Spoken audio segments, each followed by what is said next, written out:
Hello everyone. Welcome back to another episode of our entitled parents. In today's episode, mother at school threatens to sue over an accidental tripping of her daughter.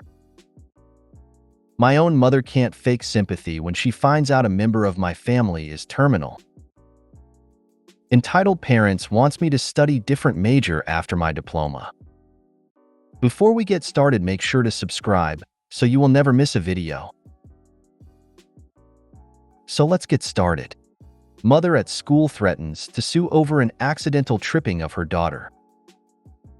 I'm new to posting on this sub, and I hope I formatted this correctly. I, 15M, and entitled child, 13-14F, were in the same science class together.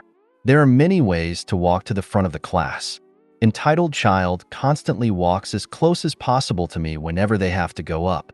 One day I was standing and blocking the row, and she decided that she would try and run past me. There was room to maybe slide by, but not much. As she runs, she trips over my foot because I stand with my feet spread out like a duck. I always have. Entitled child is seen on the ground by the teacher, and I get written up for this. The day this occurred was a Friday before it tripped to another state. After school, all the people that are going on the trip are standing outside with their respective chaperones. One of them happens to be the entitled mother who had brought with her the entitled grandmother. These two women get in my face and start screaming at me that what I did was assault, and if I came close to their child again, I would be arrested for assault, and they would press charges. You need to see if there are cameras that caught this and get a copy if there is. If not, then take witness statements. Cover yourself. Karens be crazy. All of this occurred a while ago, and all of this is over. You call your parents to go off on the school that the school allowed two adults to scream at you. Your parents need to contact the school and make them aware of that two volunteers were yelling at you and intimidating you. This is unacceptable, and the women's behavior should be addressed by the school. Your parents can request that neither of these women volunteer around you again. It's possible that they could be stripped of the privilege to chaperone or volunteer altogether. As representatives of the school, they are held to the same standards as the employees, and this absolutely should be addressed. If I were your parents, I would email the teacher and admin so that they can't just sweep it under the rug. My own mother can't fake sympathy when she finds out a member of my family is terminal. Background and context.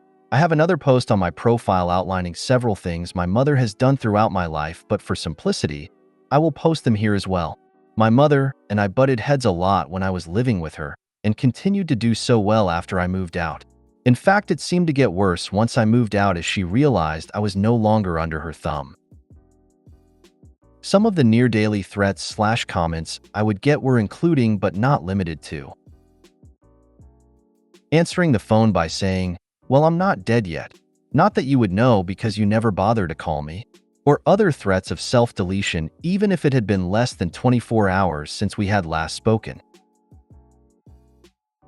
Threatened to tie me to a chair and make me watch as she burned every book I owned page by page when she knew books were my safe space and only outlet.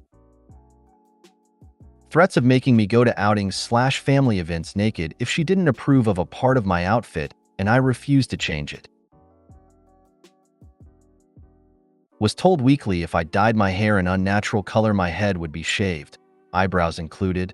If a non-traditional earlobe piercing was in my body, she would find it and rip it out. If I got a tattoo of any kind, she would let me pick if she burned it off or cut it out of my skin. Mind you, all of this and more was said with such seriousness that I still haven't even chalk-dyed my hair in fear that she would find out and shave my head.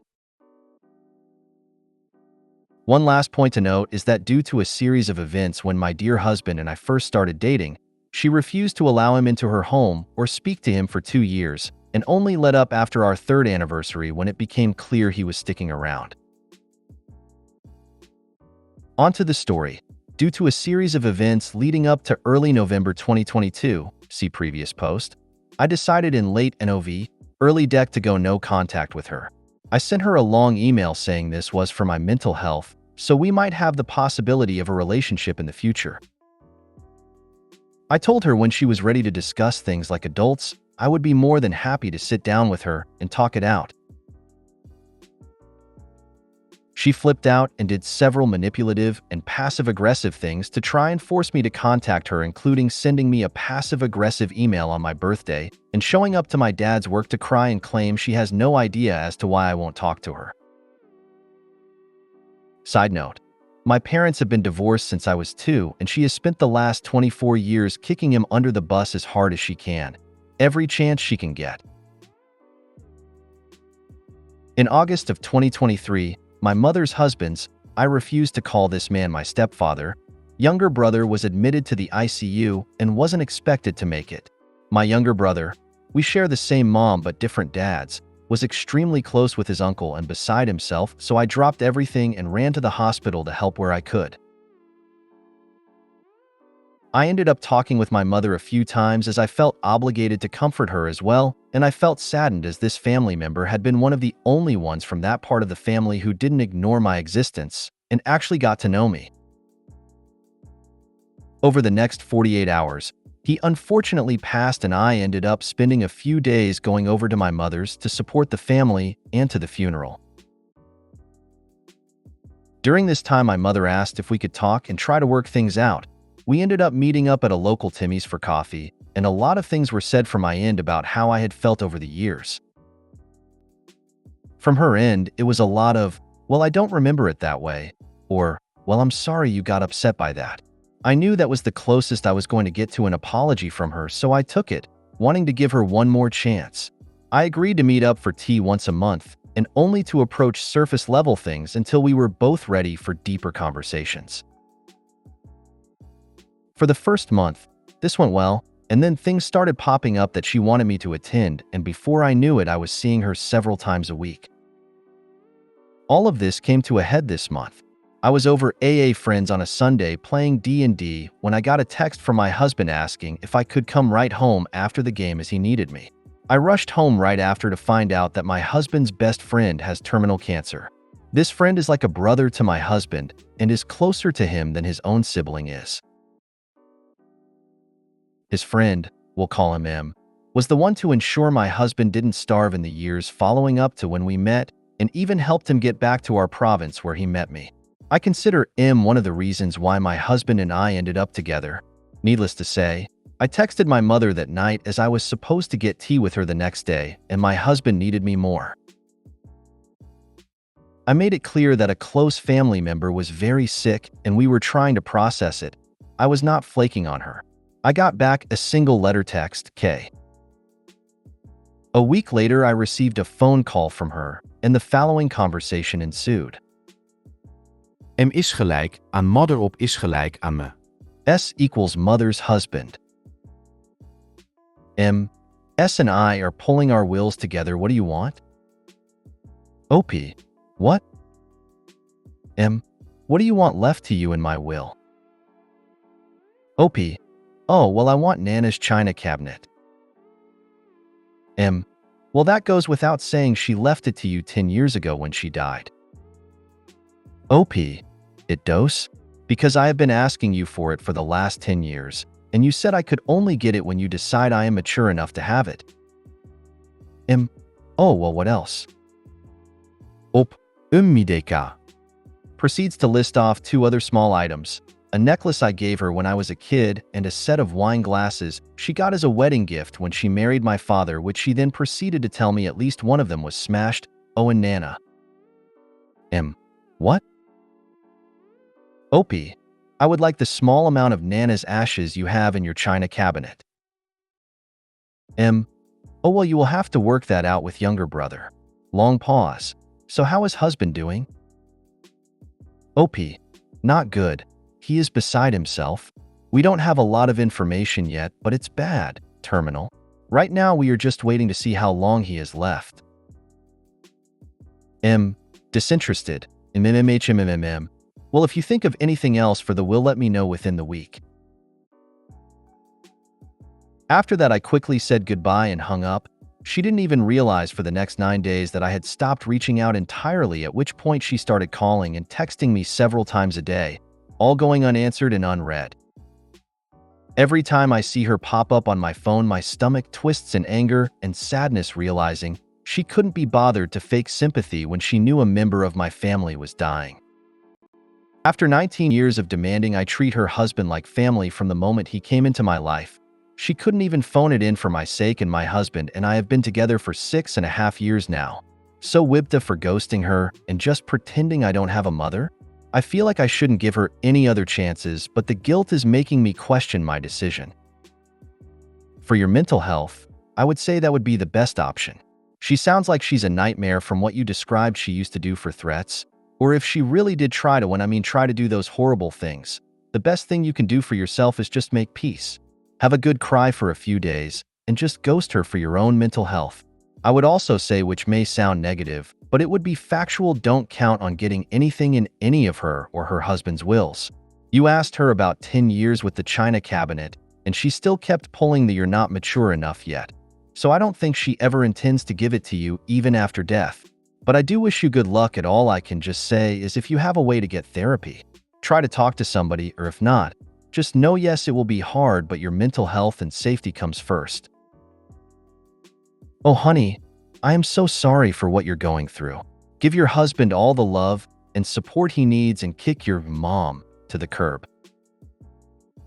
Unless and until she gets serious therapy and can own her shit and how it impacts others, she is nothing but a soul-eating beast. There is nothing there for you. No healing, no answers, no relationship. I hope you're in therapy. If not, please consider getting professional help to work through the terror she put you through.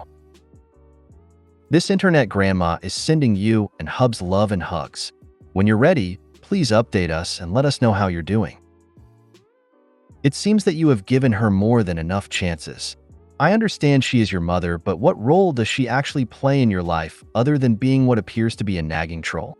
Does she offer you any helpful advice, a friendly ear, stable communication? Does she offer you any comfort at all? I guess the question here is, what is tying you to her at this point? A familial bond, your younger brother's relationship with her, guilt, a sense of obligation/debt? Are these reasons good enough?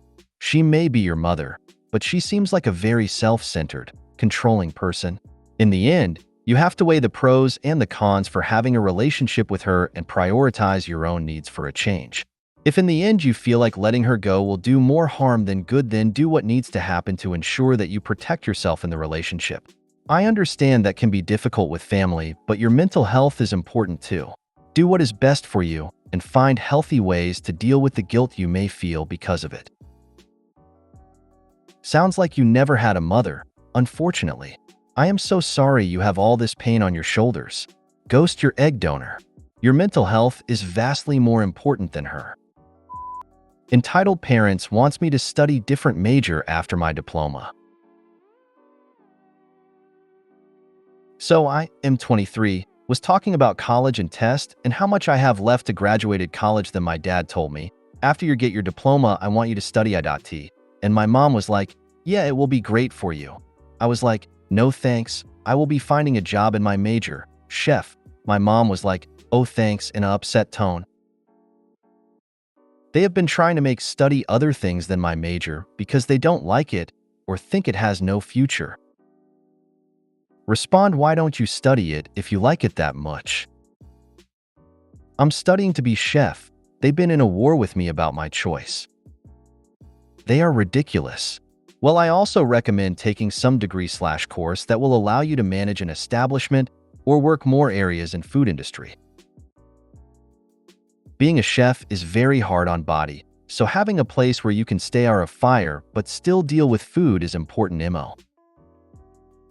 Of course, only people in food industry can give you proper advice on this, not your parents.